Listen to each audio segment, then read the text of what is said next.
Welcome back, thrill seekers. You found your way to the Fear Files. That's right, the place where nightmares come to life. Are you brave enough to face the unknown? Good. Then get comfortable. It's story time. Every week I bring you true tales of terror. Stories that will chill you to the bone. Stories that will make you sleep with the lights on, if you dare.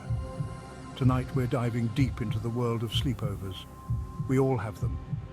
Those nights with friends, filled with laughter and secrets. But what happens when the lights go out? When the shadows grow long and the whispers begin? Get ready for 4 chilling tales that will haunt your dreams.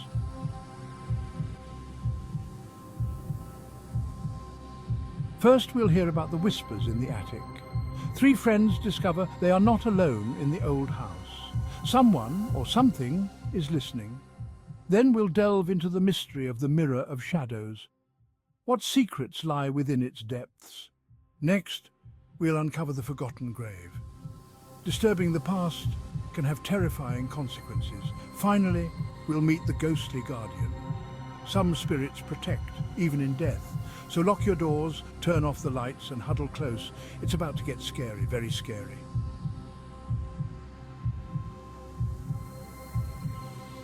The old Victorian house stood silent in the moonlight. Inside, 3 friends, Lily, Sarah, and Emily, were having a sleepover. Laughter echoed through the halls as they shared secrets and told spooky stories. Lily, always the daredevil, dared her friends to explore the attic with her. The attic was off limits. Their parents had warned them about the creaky floorboards and the dust that could trigger allergies.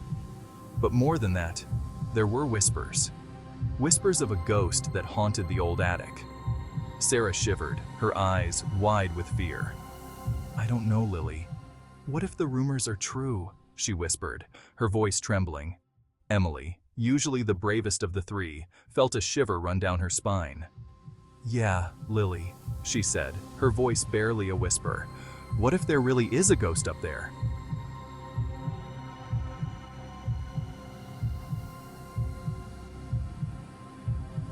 Lily, determined to prove her bravery, rolled her eyes. "Don't be such scaredy cats," she said, her voice a mix of excitement and nervousness. "It's just an old attic. There's nothing to be scared of." She grabbed their hands, and they slowly made their way up the creaky stairs, each step echoing in the silence. The air grew heavy as they pushed open the attic door. Dust motes danced in the single beam of light from Lily's flashlight. Cobwebs hung from every corner, and the musty smell of decay filled their nostrils.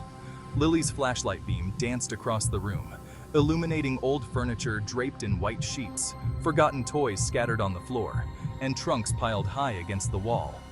Then she heard it.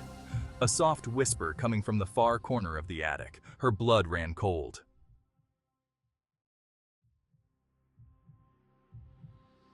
"Are you terrified to discover the unknown?" Sarah whispered, her eyes wide with fear. She clutched Emily's hand, her knuckles turning white.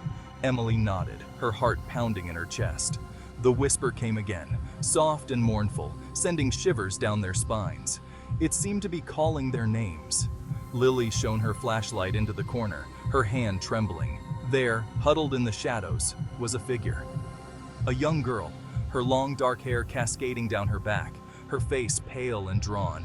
Tears streamed down her cheeks, and her eyes held a look of unspeakable sadness.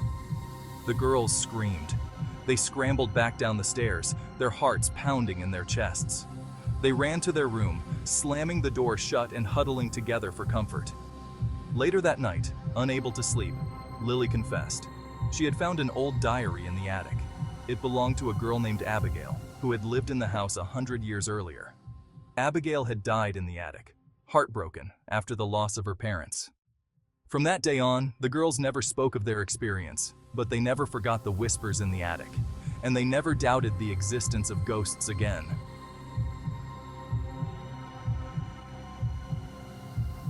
Later that night, after the giggling subsided and whispers filled the room, Chloe pulled out an old book she'd found in the attic. Its pages were yellowed and brittle, filled with strange symbols and incantations. "It's a book of shadows," Chloe whispered, her eyes gleaming with mischief. "It tells you how to contact spirits through mirrors." Mia rolled her eyes. "Don't be ridiculous, Chloe. That's just a bunch of nonsense." But Emily, her curiosity piqued, leaned closer. The book seemed to pulse with a strange energy. "What kind of spirits?" she asked, her voice barely a whisper. Chloe's finger traced a symbol on the page. "They say the mirror acts as a portal," she said, her voice hushed. "It can show you the past, the future, even summon those who have crossed over."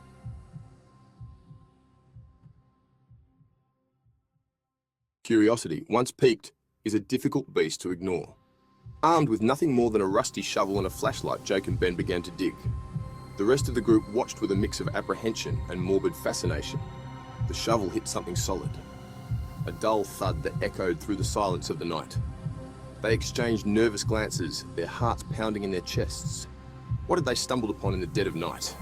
As they brushed away the dirt, a chill ran down their spines. A weathered headstone, its surface cracked and covered in moss, emerged from the earth.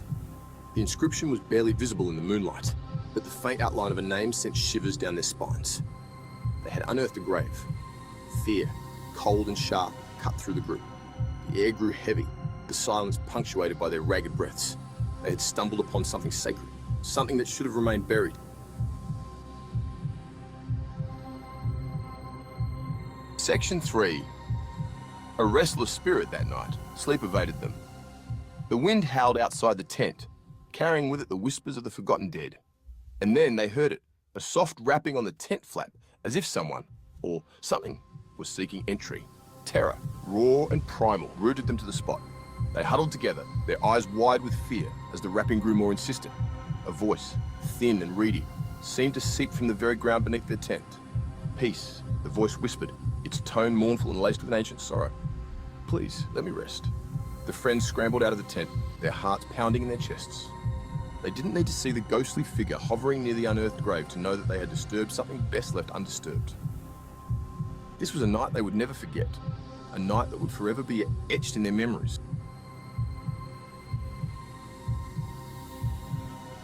Section 1.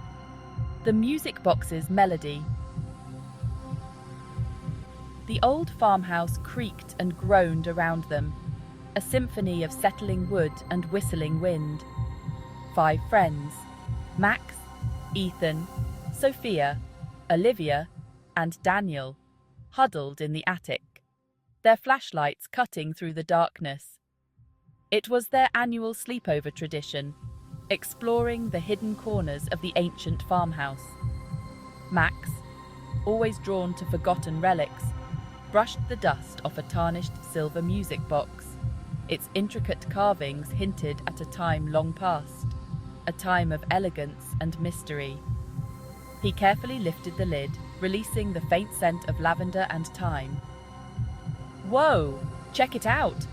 Ethan exclaimed, his eyes wide with fascination. "Bet it plays some creepy tune." Sophia, ever cautious, shivered. "Maybe we shouldn't," she whispered, her eyes darting around the shadowy attic. "What if it wakes something up?" But Max, his curiosity piqued, was already winding the key. The gears turned with a soft click, and a moment later, a hauntingly beautiful melody filled the air.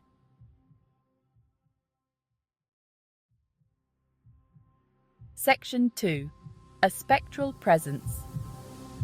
The melody, both mournful and comforting, seemed to weave a spell around them.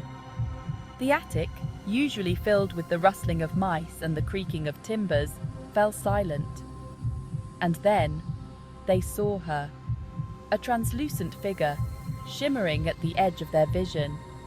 A woman, her features soft and kind, her white dress flowing around her like mist. She seemed to glide on the air, her eyes fixed on the music box, a sad smile gracing her lips. Olivia gasped, her hand flying to her mouth to stifle a scream. Daniel, usually the bravest of the group, felt a shiver run down his spine. Sophia, her eyes wide with a mixture of fear and wonder, whispered, "Who is that?"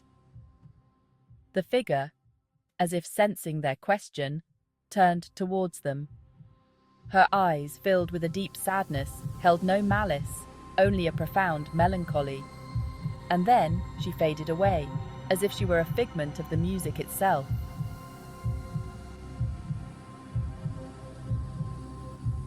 Section 3. The Benevolent Guardian. The music box played on, its melody both haunting and reassuring. Max, his heart pounding in his chest, carefully placed it back on the table. They couldn't shake off the feeling that they had witnessed something extraordinary, something beyond explanation. Later that night, as they huddled around a flickering lantern, sharing stories and trying to make sense of what they had seen, Ethan stumbled upon an old, faded photograph tucked away in a dusty album. "Guys, look!" he exclaimed, holding up the photograph. It depicted a woman, her features strikingly similar to the ghostly figure they had seen earlier. She was holding a music box, the same intricate carvings visible in the dim light. Beneath the photograph, in faded ink, was a name: Eleanor, the caretaker. A chill ran down their spines as they realized that the spectral figure wasn't a menacing presence, but a benevolent guardian. Her spirit forever bound to the music box and the old farmhouse. And as they drifted off to sleep that night, they felt a strange sense of peace, knowing that Eleanor, the caretaker, watched over them.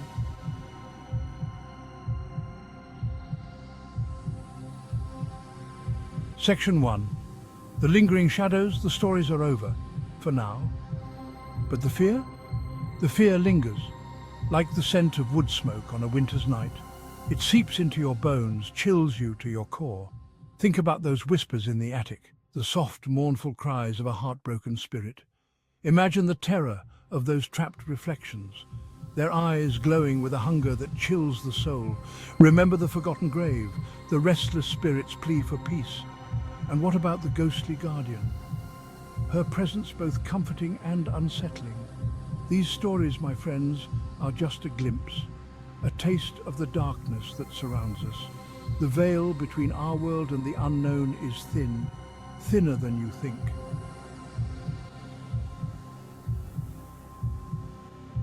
Section 2, Beyond the Veil. We crave these stories. We tell them around campfires, in hushed whispers at sleepovers. They remind us that we are not alone, that there are forces beyond our comprehension. But why? Why do we subject ourselves to these tales of terror? Perhaps it's the thrill of the unknown, the adrenaline rush that comes with a good scare. Or maybe, just maybe, it's a way of confronting our deepest fears, of facing the darkness head-on. Whatever the reason, one thing is certain: these stories stay with us. They linger in the back of our minds, resurfacing in the dead of night when the shadows grow long and the silence is deafening.